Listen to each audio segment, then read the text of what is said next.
اللهم صل وسلم وبارك على سيدنا محمد. ازيك يا حبايب قلبي؟ وحشتوني كتير كتير. انا نور، عملت لكم المشكلة ما بتخلصش، جايبين الصداع ليل ونهار.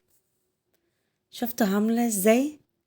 مرتفعة وجميلة وهشة، مع اني عاملاها في اكبر صينية في الطقم. اه والله زي ما بقول لكم، مش عارفة اقول لكم جميلة قد ايه وهشة وطرية. على العموم هتجربوا وتعرفوني رأيكم في التعليقات، يهمني رأيكم. بمكونات سهلة وبسيطة عملت أجمل كيكة. تعالوا أقولكوا على المقادير عاملة ازاي. كوبايتين ونص دقيق، كوباية وربع سكر، ربع كوب مج زيت، 3 بيضات، باكو باودر، عصير تانك. بس ضربت السكر مع البيض.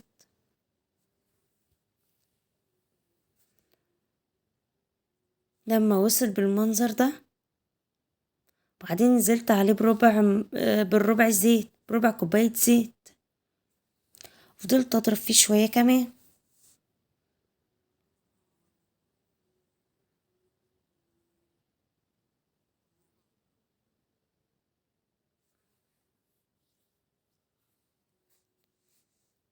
وبعدين جبت عصير التلج وضوبته في كوباية ونص مية.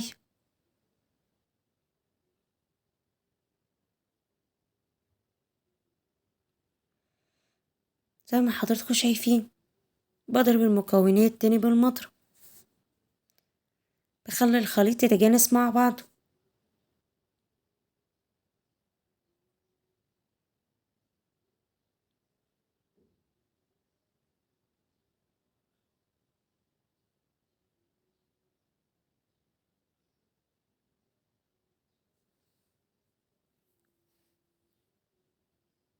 معلش لو كنت بطول، بس انا حبيت اوريكم كل الخطوات.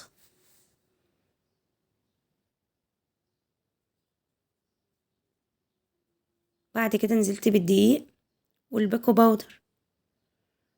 شفت قوام الخليط عامل ازاي؟ تبارك الله. اديت للصينية هزتين كده عشان تطلع منها كل الفقاعات. ودخلتها الفرن على درجة 180 لمدة نص ساعة. بختبرها بيخليك تشيش الطاووق من النص. لو لقيتها طالعة من غير عجين يبقى كده استوت. يا رب تعجبكم. باي باي.